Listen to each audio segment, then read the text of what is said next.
Hi, Advanced Design. Today I'm going to introduce your next project that you can start brainstorming and planning. And it is, you can see in the top of the screen, there's the symbols Command F, which is to find something. And so you'll be creating your own I Spy page. And the goal is that you'll practice and apply Photoshop tools to create an I Spy page or work of art revealing what you are in search for this year. I want to first show you some famous artists who create very complex sort of I Spy books and artwork. And the first one is Walter Wick. He creates the I Spy books, and he always has a list of items for you to find. You can see his different themes and styles in his various artwork. He's from Hartford, Connecticut, and he has a few different famous books. His most famous, of course, being the I Spy books, which hopefully you all are familiar with. If not, you should look them up online. They're really interesting. And he actually photographs his scenes. So he arranges each composition and with objects in real life and then photographs it. And he also has themes for his artwork as well. You can see he's got Christmas cookies in the top area here, blocks, and then dinosaurs down here. And then he always has his list of objects that you're supposed to find. Here is a picture of him setting up his photograph. Pretty amazing, and looking at his studio and how he hangs everything up, and then looking at his final result with his photography. And as I said, he lists the things he wants you to find. So in this really complex photograph, there's the list of all the things that you should be looking for to keep you engaged and busy. Another famous artist is the Where's Waldo artist, Martin Hanford. Hopefully you're all familiar with the artwork he creates as well in his famous books.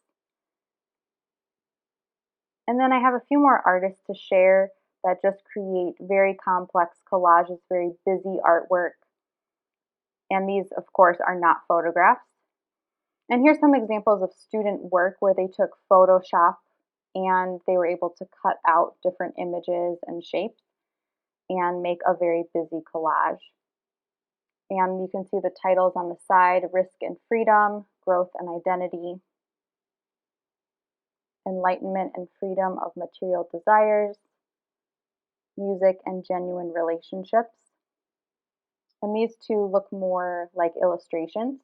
So using Illustrator would also be an idea if you'd rather draw out your design. So you'll be able to start brainstorming, and I have some questions in Google Classroom on the brainstorming sheet that you'll be able to answer, just to help you start thinking about what are some things last year that you experienced and what are you in search of this year, because that's what you'll be including in your I Spy. And then you'll need to sketch at least 5 thumbnail sketches, experimenting with various layouts.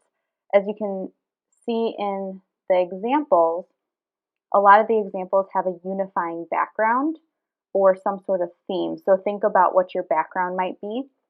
And then, of course, you should start collecting images online, and especially taking photos of objects that you have and objects that are around your house, because that will make it more personal. Just be sure to take the photos at home and upload the photos to Google Drive or email them to your school email before class time each day. You won't be able to have your phone in class. For the brainstorming sheet, you need to answer all of these questions. There seems like a lot, but it'll really help you start thinking. The beginning part talks about last year, what you experienced, and then moving forward, given these reflections, what is something you felt like you've lacked that you'd like to implement in 2021? You can list that out, and then think about one object, action, color, shape, or something that symbolizes this 2021 goal. You'll want to have that in your I Spy somehow.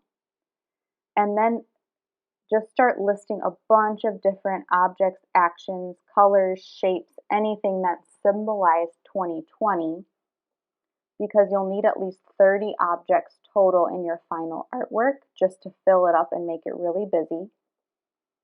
And also, as I said, think about what your background will be or the setting will be. It really could be anything, a sky background, a solid color, a landscape, an interior space. You could take a picture of your own house. Start thinking about that.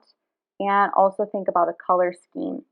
You could see in some of the examples of the artwork that a lot of the artists have similar lighting or just a similar theme through the whole page. So you'll want to make sure that it's consistent. Each of your objects fits in the space. And start thinking of what your sketches could look like.